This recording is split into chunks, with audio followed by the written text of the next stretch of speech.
But these three remain: faith, hope, and love. But the greatest of these is love. The greatest of these is love. Jesus Christ showed his love the most by serving those he loved. 11 people flew to Nicaragua, Nicaragua to share the love of Christ by serving others. I think just the experience of getting in a plane and flying to somewhere that I've never been, not knowing a different language, and just having to rely on the Lord, and just coming with open hands and saying, "Lord, use me," is kind of a cool experience, and I think that can happen in a lot of different places.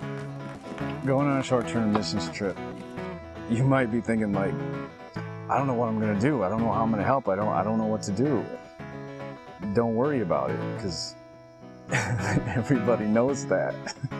Just having to trust that God's going to use me somehow. I don't have any knowledge of the place beforehand. And don't worry about how you can contribute. Just be ready to when the opportunity happens. You know, when Jesus puts you there with somebody else, and all you got to do is reach out. There are needs that God is waiting for somebody to jump on. He's already opening the doors for it. He's just waiting for somebody to say, I can be a part of that, and think creatively and go, I can give and I can do and I can be the mission that God wants to take place. Nicaragua is the second poorest country in the Western Hemisphere. A vast majority of its population live in poverty, scrounging from meal to meal. For years, missionaries have worked with families in the area to aid the community. Groups have been responsible for setting up medical missions, providing food and clothing to hundreds of families, and sharing the gospel of Christ with thousands. A lot of times it seems to me like we as Christians say we need to go to places because God's not there. But He's God. He's omniscient. He's omnipresent. That means He's everywhere.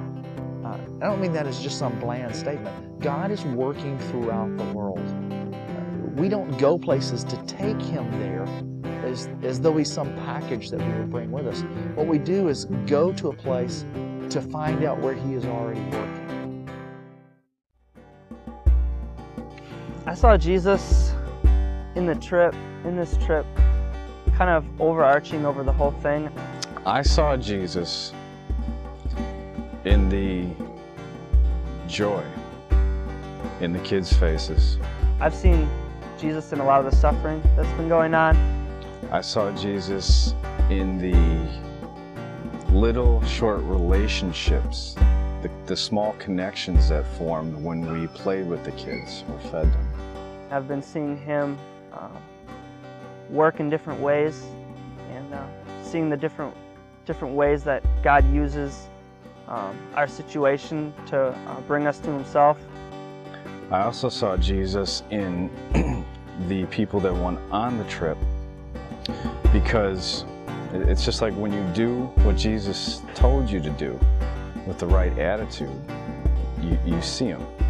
And when you do that and you give to someone else, they receive Him, and then that just keeps playing.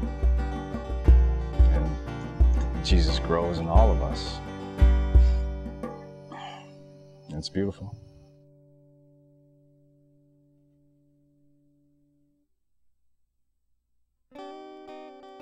We see these people and we see their need is so great, and they're looking for hope. They're looking for a sense of direction.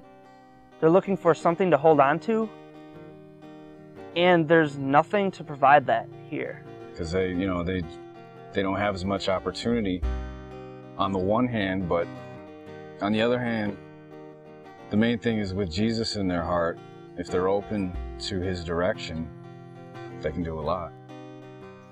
We need so many things down here, so many things, and not only material things. Money is not the solution. It is a part of the solution, but that's all it is. Thinking that money would solve the issues that are faced here in Nicaragua is similar to thinking that a hammer will build a house. Hammer is a tool. It is a necessary part of a toolkit for building a house, but it is not the only tool that's necessary.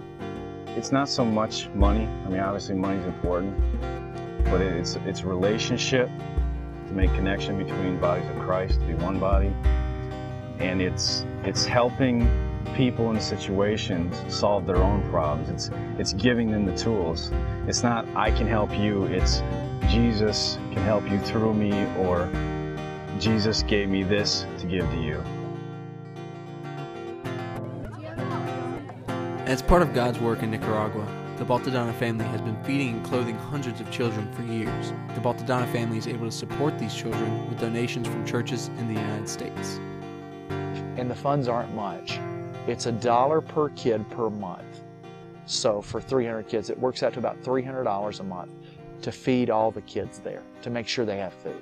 It's good, nutritious food that is going to fill their bellies and meet their nutritional needs.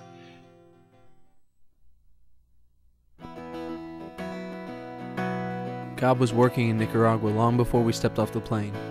He had prepared the way for the team to impact the community of Colombo in a long-lasting and powerful way. There's a place down here where people who used to live in the back of the dump, these people used to live from the garbage. And the government moved these people to this new area where they called Colombo. They don't have running water.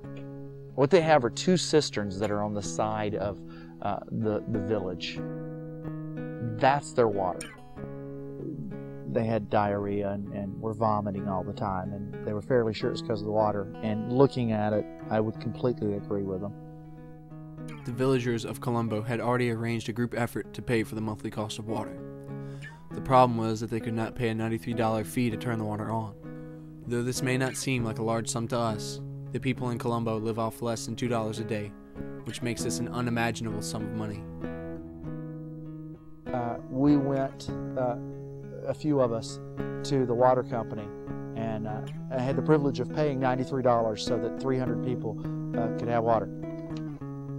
There's a receipt. This represents about 300 people being able to drink clean, healthy water, and their kids being able to have water that is not going to cause them to dehydrate through diarrhea. It's not going to cause them to throw up their food again. This receipt is more precious than I can tell you.